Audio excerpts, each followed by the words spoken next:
Il était 5h30 du matin, il faisait encore noir. La journée devait être l'occasion pour ces fermiers de manifester leur colère, comme le font les agriculteurs un peu partout en Europe. Mais ce soir, si les caméras sont braquées sur ce petit village en Ariège et que le ministre de l'Agriculture est sur place, c'est parce que la manifestation a tourné au drame.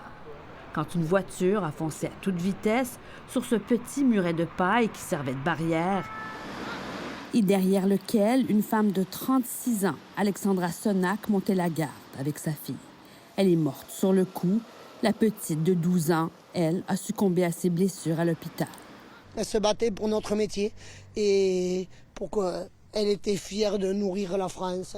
Ses collègues et amis sont sous le choc, alors que la police privilégie l'hypothèse d'un accident. La justice fera son travail. Aujourd'hui, notre seul souci, c'est d'être auprès de la famille. Une femme, une mère de famille, une agricultrice a perdu la vie. C'est une profession qui est en deuil. Mais c'est aussi et surtout une profession qui est en colère depuis très longtemps et qui aujourd'hui multiplie les blocus sur les autoroutes et les gestes d'éclat aux 4 coins de la France, comme à Agen, où les agriculteurs ont déposé des tripes de vaches devant la préfecture pour exprimer leur doléance. Le gros problème qu'on a en France, c'est toutes les normes qu'on nous met.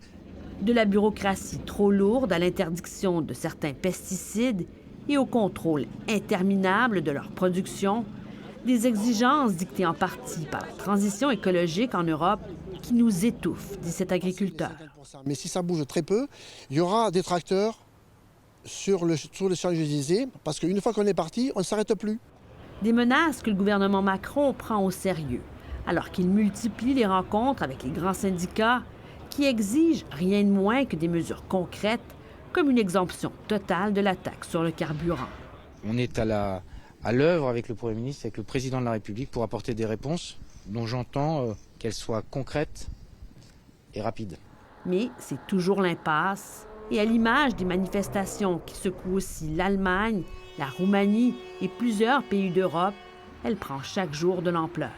Une réunion est d'ailleurs prévue mercredi à Bruxelles entre les syndicats et la Commission européenne dans l'espoir de désamorcer la crise. Ici Tamara Alteresco, Radio-Canada, Paris.